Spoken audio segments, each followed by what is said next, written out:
Hey, what's going on, guys? So, pretty interesting lure review for you guys this week. This is going to be on the Lunkerhunt Lunker Frog. And for those of you guys that haven't seen this frog, it's basically your standard hollow body frog shape that we've all come to know and love in that Copper's Live Target shape there. But where the difference is these legs. These legs are they're not like the silicone or rubber legs that come out in strands like we're normally used to. These are more like the real frog legs, and it's kind of made out, it seems like it's made out of the same material that the body's made out of. So pretty cool little frog here. I'm going to go over my experience on the water with it and just tell you a little bit about this interesting frog here. So let's check it out. Alright guys, so if we go to Lunkerhunt's website, when I bought these frogs on Tackle Warehouse, this was all they had. They only had these two colors in this size. That was it. And since iCast, they've actually come out with all these pretty amazing looking colors. I mean, they've got, according to the website, they've got Fire Belly, and Poison Frog, and King Toad, and all these really neat looking patterns that I wouldn't have mind trying out. So, but unfortunately, when I bought the frog, this is the two colors that they have, and they're kind of the more subtle, the more subtle versions of the frogs that they actually carry. They've got two different sizes. They've got a pocket frog, and then what they call the pocket frog, and then the lunker frog. And this is the bigger one. The pocket frog has a length of 1.5 inches, and it has a weight of 1/4 of an ounce. It's a real small frog, top water floating style frog.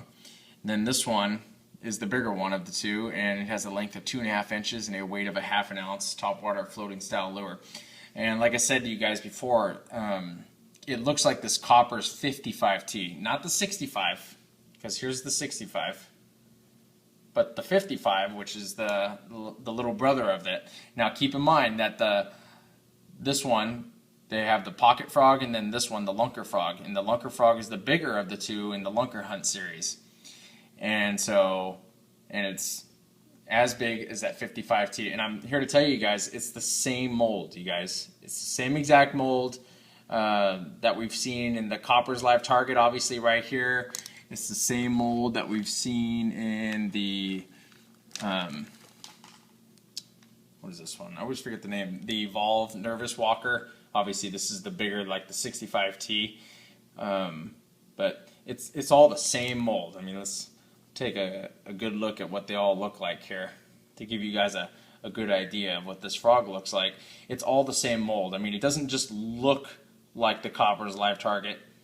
It is the same mold. And it's from my understanding that there's this mold floating around somewhere, and I guess pretty much anybody can get their hands on it and make the frog whatever they want it to be. So, and in this case, they've made this one a little bit unique by putting the legs on the back of it, the real legs, I guess.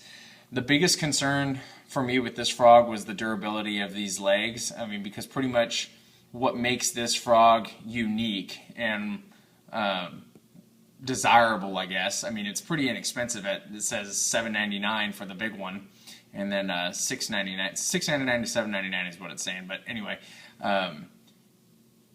what makes this frog unique are the legs, and why you would buy it over the Copper's Live Target, because it's the same exact body, is probably because of these legs. And this frog actually presents itself very nicely in the water. When you throw it out there, it's canted in the water slightly like this, and it floats pretty much just like this. The legs are real close. They don't come out like that. They pretty much sit real close.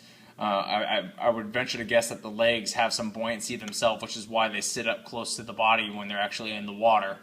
And then the idea is that when you pull this frog along, the legs are supposed to extend out. So you just kind of twitch your rod tip like this, and it looks like it's kind of just moving its legs to propel itself through the water.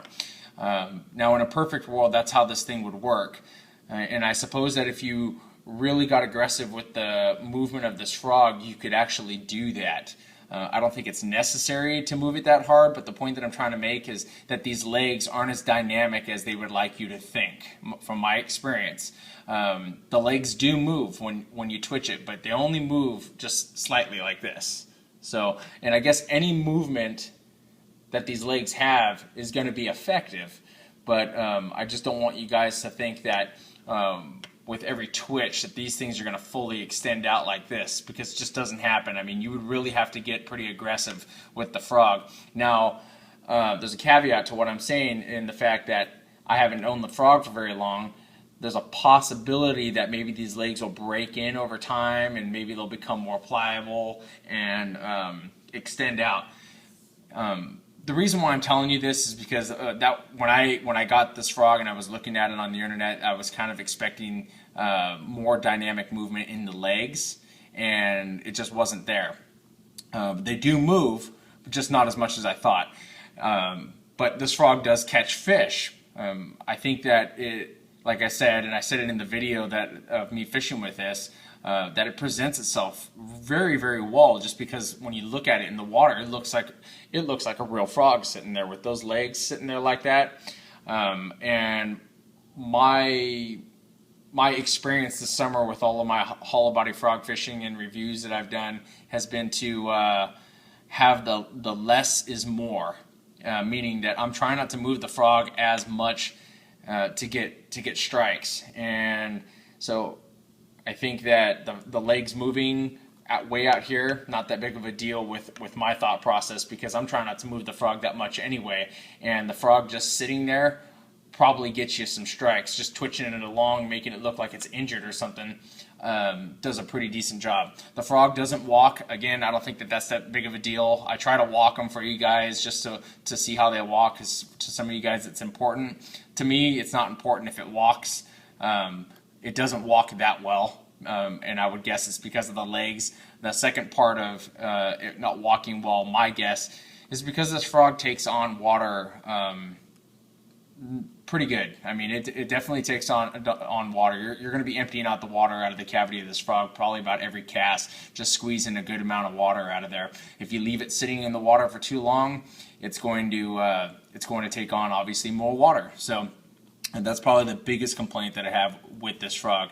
Outside of that, it seems like the paint job's held up pretty well. You can see that I do have some scratches and stuff on the eye of the frog, and you can see around the throat there. I just tore off a little piece of plastic that was just hanging there around the line tie.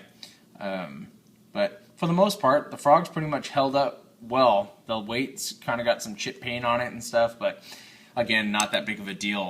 I think it's just kind of a cool frog, especially for someone like me that doesn't like to move the frog that much. I think that this is a cool frog because it does present itself so well. You really buy into the thought process that you don't need to have a whole lot of movement to get a strike with this, because it does look so realistic. I mean, a Copper's Live Target frog looks realistic too, but this just has that much more over it with those realistic legs. I was surprised to see that the legs didn't tear or anything, and they don't have any signs of tearing. There's a little bit of chipping on the paint and stuff right around the joints of the legs. You can see that there, but again, the whatever the material is, I don't know if it's silicone or rubber or whatever it is, it just seems to be holding up really, really well. Go ahead and show you guys my measurement here. To the line tie, it's about 2.5 inches, and then the legs, if we can extend the leg out, leg is about 2.5 inches too. So, and that's extended, and like I said, when it's just sitting there like this, they pretty much hug right up to the body there.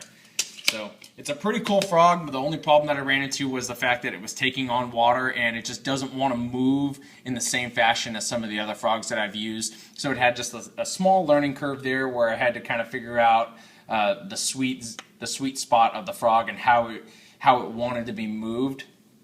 Kind of just pulled along there, but outside of that, it's a fun frog to fish because as you guys saw in my video, I think just about every strike that I got was right at the beginning of the cast, which led me to believe that there was just a fish there and he saw it and he committed to the strike right away. Whereas normally when I cast out there will probably be a fish there, but they've got to kind of get a good look at it, and I've got to impart some action into the lure to get them to commit to a strike.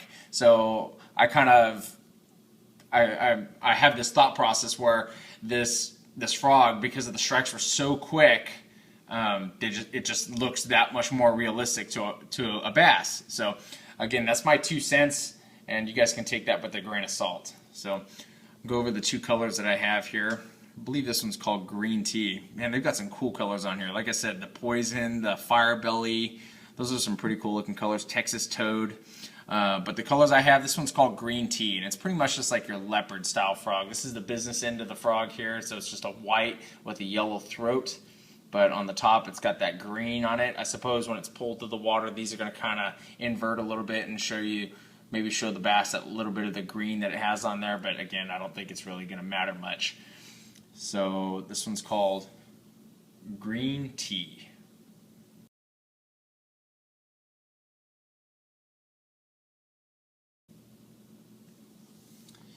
This next one's called Rocky Road. Pretty much looks exactly the same as the other one on the bottom, which is really all the bass are going to care about anyway.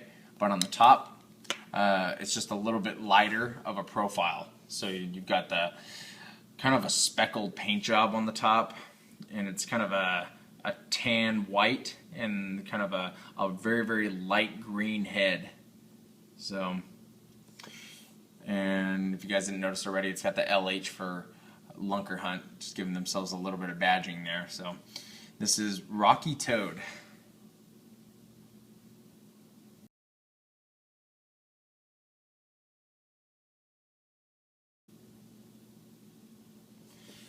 Alright guys, so there's a review of the Lunkerhunt Lunker Frog. If you guys liked the video, please hit the like button down there in the lower left corner. And if you guys have any experiences with this frog, leave a comment down below. Let's hear what you guys have to say about your time on the water with it. My reviews are not the end all be all of reviews, so we definitely want to hear what you guys also have to say about this frog and your experiences with it. So thanks for watching, guys. I really appreciate it, and stay tuned for the next review. I have to do the Flippin' the Bird, and I have to do the Optimum Baits Furbit Frog. Those are the last 2 lure reviews that I have to do. I still have to put up that Scum Frog review too. I had that one all ready to rock and roll, and I just kind of dragged my feet on putting that review out. And then after about a week of finally deciding to put it out, and then I looked at it again, I wasn't happy with it, so I deleted it, and I'm going to have to do that review again. So sorry about that, you guys, but just have to wait just a little bit longer for that one. All right, guys, thanks for watching. I really appreciate it.